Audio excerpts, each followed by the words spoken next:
Hi guys, welcome back to my channel Lush Gardeners. So here is another rescue from one of the local nursery. Now I was not planning to buy this succulent, but I thought this is going to be a very good example to show you what exactly happens when you tend to spray any kind of fungicide on the succulent that has a good amount of farina. Now I'm not very sure exactly what kind of fungicide was used. Probably it was neem oil or maybe something else, but definitely it had a high amount of oil in it because I did clean a little bit of the oil drops. I'm not sure if all the pests are dead on this succulent, but definitely it has, the farina is completely gone for a toss. So this is exactly what happens when you tend to spray any kind of fungicide or any kind of neem oil onto the succulent that has a good amount of farina.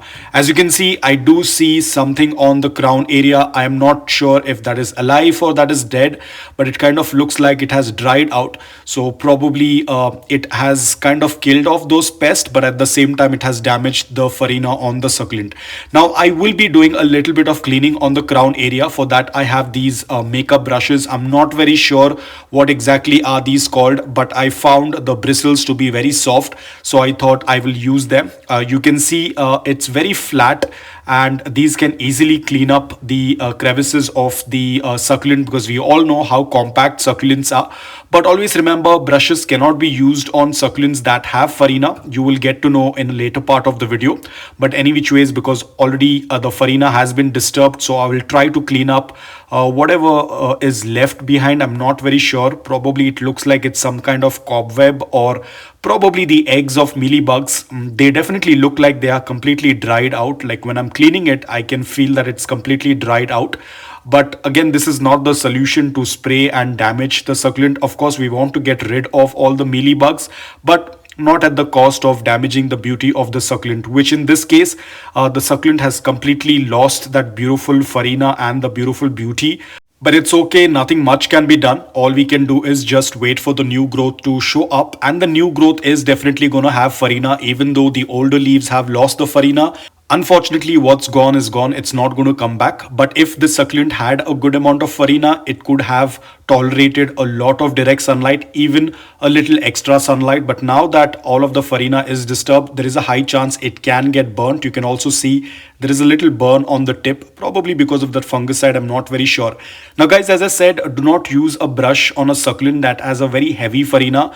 I'm going to slow this video down, and you'll be able to see when I am brushing, you'll able to see that powdery dust kind of flying off. You can see on your left hand side, that is all the farina, because any which ways the farina has got disturbed. So I'm just going to give you another example so you can see this.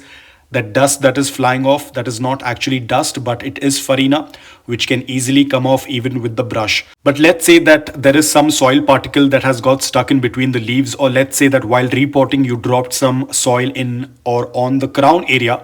The best thing what you can do is use a succulent blower. This is one of the safest way to clean the dust from your succulents, especially the ones that have farina, because you've seen when I tried to brush it off, there was a lot of farina that was coming off from the succulent. So this succulent blower is very handy. It tends to clean out a lot of the dust. It also tends to clean out if there is any soil that has landed up on the crown area. Always remember guys, you have to keep your succulents clean. You cannot afford to leave soil in between the leaves. That can further damage the succulent. So the brushing thing doesn't work out, but I'm just going to do, because any which ways most of the farina has been lost, so it doesn't make any sense. Whatever is left back, that is how it's going to look. But you can see overall aesthetic wise, the succulent definitely looks very terrible. But luckily the succulent is still in its healthy condition. It's not in a very bad condition. I don't see any rot happening on the succulent. Lowest leaf is turning slightly yellow, but that's absolutely okay because it was repotted, and that yellowing of leaf is absolutely normal. It is not transparent, so meaning that this is a very normal process for the succulent to have yellow leaves, because that's when the succulent is acclimating into the new environment. But overall, as I said, the succulent is not in a bad condition. The only issue is that the farina has got disturbed, so I have to be extra careful not to put it out in afternoon sunlight. If it had a full-fledged farina on it, I could have even left it in afternoon sunlight, but not in this case, because all the places where you see the farina is missing, there's a high chance that it will get burnt. But nevertheless, the succulent is in good condition. That is what matters. Aesthetic wise or look wise, if it doesn't look very pleasing, it's absolutely okay with me. For me, what matters is the succulent has to be healthy. And in this case, this particular specimen looks very healthy. All I have to do is just keep a watch in case if there is anything coming up on the succulent again. And I will be getting in some more of cinnamon powder. I will sprinkle it on the crown area. Leave it for round about 35 to 40 minutes and blow it off with a blower. I will also sprinkle some dry cinnamon powder in and around the soil as well, just for precaution. But again, as I said, this succulent is going to be kept far away from all of my collection. I do not want to take any chance. I'm not very sure whether it had mealybugs or whether it had scale insects. I didn't see any scale insects on the stem area when I was repotting. But definitely it is going to be kept far away, isolated, quarantined, you can call it anything. I'm going to keep it far away from all of my succulents.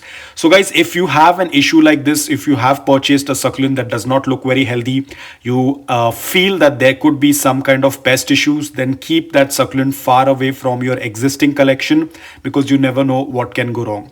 So guys, that's all about it. I hope that this video was helpful to you. If it was, please hit the like button, and if you're new to my channel, please consider subscribing to it. Until then, take care, stay safe, and keep propagating.